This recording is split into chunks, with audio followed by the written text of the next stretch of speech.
देखो, जब भी हम लाइट के बारे में देखें, थोड़ा सा रिकॉल करते हैं कल की चीज़ों को। तो लाइट के बारे में ये यूनिवर्स जब से बना हुआ है तब से लाइट एग्जिस्ट कर रहा है। अलग अलग साइंटिस्ट डिफरेंट डिफरेंट फिनोमिनाज के बारे में हमेशा से एक्सप्लेन करते हुए आए हैं कि किसी भी पर्टिकुलर एनर्जी है या पार्टिकल है तो वो किस फॉर्म में होगा। तो इसी में बात आया कि पूरी दुनिया में जब लाइट जो है हर जगह एग्जिस्ट करता है, तो ये लाइट सोर्स टू डेस्टिनेशन जब वो जाता होगा किसी भी ल्यूमिनस ऑब्जेक्ट से, सपोज घर में ये सिंपल एक हम बल्ब जलाए, तो ये जो बल्ब जब आप जला रहे हो, इस बल्ब से जो लाइट निकलता है वो लाइट किस फॉर्म में पूरे रूम तक पहुंचता है, या जो हमारा सन से जो लाइट आ रहा है, सनलाइट है, कि किस फॉर्म में सन से अर्थ तक पहुंच रहा है। तो ये सब चीज को जानने के लिए हमेशा से बोला हुआ हूँ, जो ह्यूमन है, इंसान जो होते हैं, ऑलवेज क्यूरियस होते हैं अबाउट टू नो एवरीथिंग। हर चीज के पीछे का स्टोरी जानने के लिए हमेशा ह्यूमन जो पर्सनालिटी ऐसा है शुरू से ही कि हमको हर चीज के बारे में नॉलेज होना चाहिए, ऐसा हमारा दिमाग बोलता है। तो यहीं पे बात आया कि भाई ये लाइट जो है पूरे के पूरे स्पेस में ट्रेवल करता है, जहाँ भी हर जगह लाइट जो है करता है। तो ये लाइट एक जगह से दूसरे जगह जाएगा कैसे? तो सबसे पहले इस थ्योरी का के बारे में, लाइट के ट्रांसमिशन के बारे में या बोलो प्रोपागेशन के बारे में, कौन थे जिन्होंने कोशिश किया? न्यूटन। ठीक, हम कुछ भी चीज डिस्कस करें और न्यूटन का नाम ना आए ऐसा तो पॉसिबल है ही नहीं। तो सबसे पहले कौन आए इस चीज को एक्सप्लेन करने के लिए? हम अभी डिस्कस कर रहे हैं प्रोपागेशन ऑफ लाइट। ठीक है, propagation of light through any medium, through any medium, किसी मीडियम में, या सिंपल प्रोपागेशन ऑफ लाइट ही देखें, मीडियम हो ना हो उसको फर्क नहीं पड़ता। तो सबसे पहले आए न्यूटन। न्यूटन ने थ्योरी दिया कि भाई जो लाइट है ना वो किस तरह से प्रोपागेट होगा। बोला Naresh,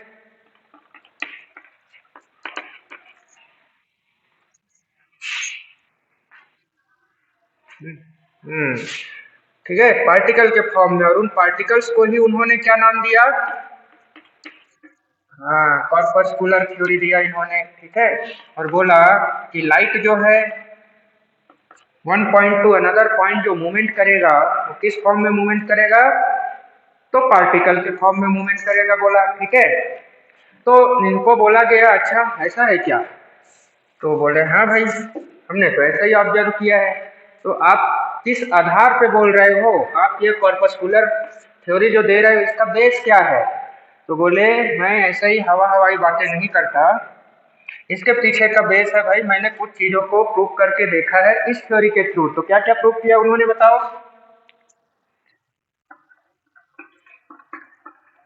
very good.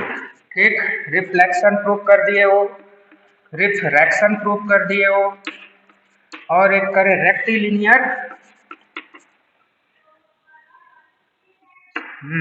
Rectilinear propagation.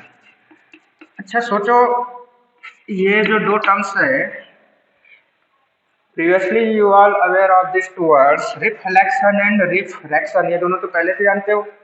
ये नया चीज क्या आ गया? रेक्टिलिनियर प्रोपगेशन, ये क्या होता है? तो देखो, बचपन से यही सीखते आए हो ना, लाइट जो है जब हम रिफ्लेक्शन रिफ्लेक्शन पढ़ते हैं तो किसी एक जगह से, सपोज करो ये ऑब्जेक्ट है, इधर मिरर वगैरह रखते थे, तो लाइट को आप दिखाते हो किस फॉर्म में? रेस के फॉर्म में, है ना?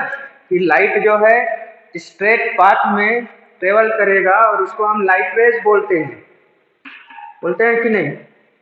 ठीक है, तो ये जो लाइट रेस का जो कॉन्सेप्ट है ना, यही क्या है? Rectilinear propagation. ठीक है, अब रेक्टिलिनियर का मतलब होता है स्ट्रेट पाथ में ट्रेवल करना। क्लियर? आगे सीखेंगे ये होता क्या है। नेक्स्ट, फिर यार इन चीजों को तो एक्सप्लेन कर लिए, but he fair to explain, जल्दी बताओ, ही फेयर टू एक्सप्लेन क्या? Very good. Dispersion, diffraction and polarisation. Polarisation, ठीक है। ये पोलराइजेशन क्या होता है? पोलराइज्ड ग्लास कभी सुने होंगे आप लोग, पोलराइज्ड ग्लास नाम सुने हो?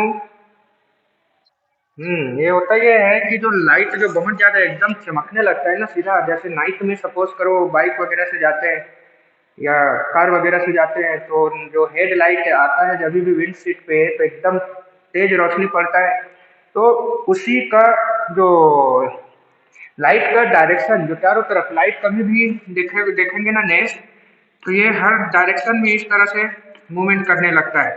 ये इस तरह से पोलराइजेशन में सीखेंगे तो हर एक डायरेक्शन में जो ये मूवमेंट कर सकता है, इसी को एक पर्टिकुलर डायरेक्शन में, देखो सारे डायरेक्शन में ना करके एक पर्टिकुलर डायरेक्शन में ही मूवमेंट कराना, ये कहलाता है पोलराइजेशन। और इससे क्या है, जो आंख में तेज रोशनी आता है, एकदम आंख जो कुछ दिखता ही नहीं है, उस चीज को ये थोड़ा सा कम करता है पोलराइजेशन। फिर तेज रोशनी को भी आसानी से फिर देख सकते हो।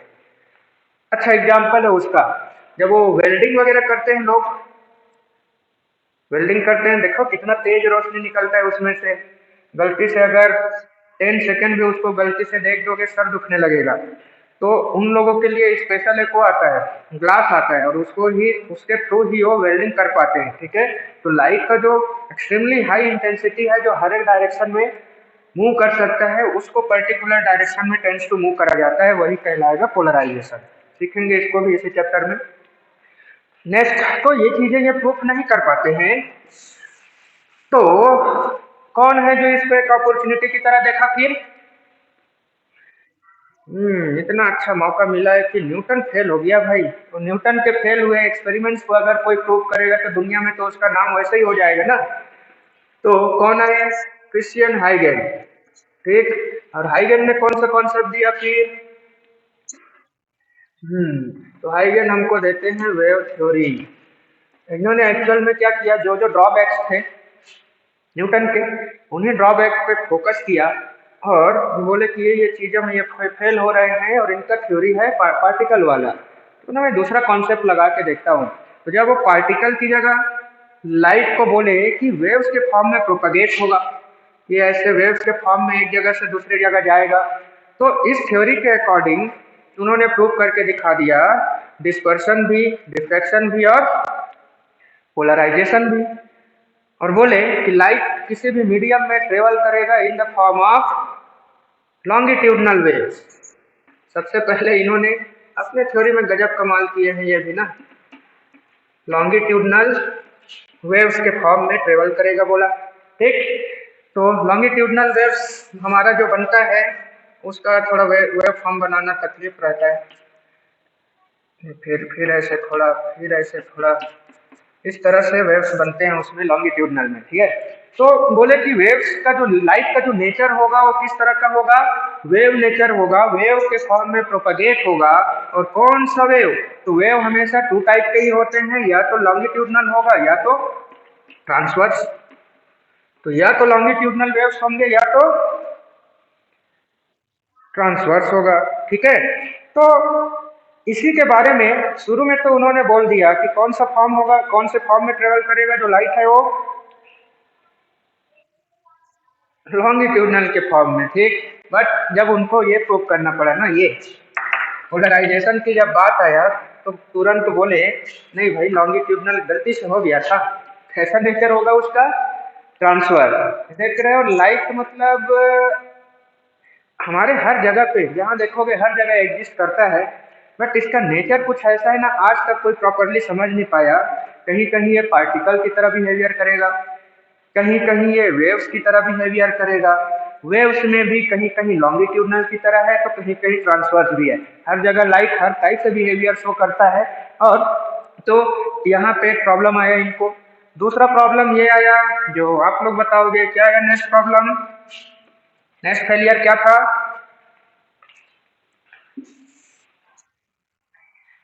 हाइपोथेटिकल मीडियम बोला है ना। जब इनसे पूछा गया if you are saying that light propagates in the form of waves, then there should have any medium to propagate light. Light कभी भी अगर वेव के फॉर्म में है तो भाई कुछ ना कुछ मीडियम होगा तभी वो प्रोपागेट कर पाएगा। ऐसा बोलने के पीछे रीजन भी था, क्योंकि तब तक कौन सा थ्योरी डिस्कवर नहीं हुआ था, इलेक्ट्रोमैग्नेटिक वेव थ्योरी डिस्कवर नहीं हुआ था। ठीक है, तो लेटर ऑन जब ये डिस्कवर हुआ तो फिर आगे का कॉन्सेप्ट समझ में आया। लेकिन हम बात कर रहे हैं अभी 1678 के आसपास का, तो इस समय EMF इलेक्ट्रोमैग्नेटिक वेव का डिस्कवरी हुआ ही नहीं था। बोला कि अब क्या बोले, जब वेव को ट्रेवल करने के लिए कुछ मीडियम चाहिए, क्या मीडियम बताऊं मैं लोगों को, तो एक कॉन्सेप्ट दे दिया कि पूरे यूनिवर्स में क्या होता है, हाइपोथेटिकल मीडियम होता है। और ये मीडियम कैसा होगा, तो बोले light transparent very low thickness वाला हाइपोथेटिकल मीडियम होगा, और उसका स्पेशल नाम भी रख दिया भाई उन्होंने, ईथर। ठीक, बोला कि अभी तो स्पेस में जाके कौन चेक करेगा कि ऐसा कुछ है भी या नहीं है। बोले अर्थ में कैसा ट्रेवल करेगा, तो यहाँ तो एयर एग्जिस्ट करता है तो एयर में आ जाएगा बोल दिया, बट स्पेस तब तक कोई गया ही नहीं था, तो कौन जाके देखने वाला है वहाँ मीडियम कौन सा होगा। ठीक, बट इनसे क्वेश्चन किया गया कि हाइपोथेटिकल मीडियम आप जो बोल रहे हैं एग्जिस्ट होता है, किस तरीके का होगा, क्या होगा, तो उन्होंने उसमें भी आंसर दिया कि वेरी लाइट ट्रांसपेरेंट मीडियम होगा, वो बोला जिसमें लाइट वेव ट्रेवल करेगा। ठीक, तो लेटर ऑन इन्हीं के और डिस्कवरी, बट इनका ये कॉन्सेप्ट बहुत अच्छा था, वेव थ्योरी के थ्रू बहुत सारी चीजें क्लियर हो पाया। ठीक, पार्टिकल थ्योरी से कुछ चीजें क्लियर हुआ, कुछ वेव थ्योरी से। आगे चल के मैक्सवेल ने इनके ड्रॉबैक पे कॉन्सेंट्रेट किया। ठीक, और कब, अबाउट टू 1865, ये तब का एरा है जब इलेक्ट्रोमैग्नेटिक वेव्स के बारे में जान चुके थे। और इलेक्ट्रोमैग्नेटिक वेव्स इस तरह के वेव्स होते हैं जिनको ट्रेवल करने के लिए बिल्कुल भी किसी मीडियम का रिक्वायरमेंट नहीं होता। ठीक है, तो इसी का यूज किया मैक्सवेल ने, और ये मैक्सवेल ने भी जो क्रिश्चियन हाइगन थे उन्हीं के थ्योरी को आगे प्रपोज किया, आगे बढ़ाया कि हाँ भाई लाइट जो है ना वेव के फॉर्म में ही होगा, और लाइट को ट्रेवल करने के लिए किसी भी मीडियम का रिक्वायरमेंट नहीं है, वो इलेक्ट्रोमैग्नेटिक वेव के फॉर्म में ही ट्रेवल करेगा। ठीक है, बट आगे चल के दो नए कॉन्सेप्ट आए, याद है कौन कौन सा, कौन कौन सा, वेरी गुड। ठीक है, फोटो इलेक्ट्रिक इफेक्ट और कॉम्पटन इफेक्ट। तो ये दोनों इफेक्ट ऐसे इफेक्ट हैं जिसको आप वेव थ्योरी के थ्रू एक्सप्लेन नहीं कर सकते। तो इसके लिए किन्होंने हाथ खड़ा किया कि मेरे पास इस चीज का सॉल्यूशन है करके, प्लैंक, मैक्स प्लैंक। ठीक है, और प्लैंक ने बोला भाई I have solution for this one, और नया थ्योरी दिया इन्होंने जिसका नाम था क्या, क्वांटम थ्योरी। ठीक, कौन सा नाम दिया उस थ्योरी को, तो क्वांटम थ्योरी। और बोला क्या कि लाइट जो है ट्रेवल करेगा किसी भी मीडियम में या विदाउट मीडियम, किस तरह से ट्रेवल करेगा, बोला फोटॉन के फॉर्म में। Very good, light travels in the form of discrete packets of the particle. मतलब कोई लाइट सोर्स है, बल्ब जल रहा है, तो इसमें से बहुत सारे ऐसे पार्टिकल निकलेंगे। एक्चुअल में न्यूटन के कॉन्सेप्ट को ही थोड़ा एडवांस वर्जन दिया इन्होंने, और बोला कि हर एक पार्टिकल का एक ऐसे बंडल्स बनते जाएंगे, और ये जो एक एक बंडल है, इन्हीं बंडल को उन्होंने बोला कि ये क्या होगा, फोटोन होगा, जिसका एनर्जी होगा h²। तो ये फोटोन का कॉन्सेप्ट देते हैं हमारा प्लैंक। ठीक है, क्वांटम थ्योरी के थ्रू, और ये दोनों इफेक्ट उससे एक्सप्लेन हो जाता है। प्रॉब्लम तो अभी भी है, और प्रॉब्लम क्या था, हमको तो जानना था कि लाइट का नेचर कैसा होता है। अब यहाँ तीन तीन थ्योरी आ गया, बेसिकली तीन नहीं, दो ही थ्योरी है, ये भी तो एक तरह से पार्टिकल थ्योरी का ही एक फॉर्म है, एडवांस वर्जन है। तो लाइट का जब हम नेचर की बात करें तो किस तरह के नेचर हो गया इसका, dual nature. Sometime it behaves like particle and waves as well. भाई जरूरत आपको जिस चीज का है अब वो चीज अपना इमेजिन कर लेना।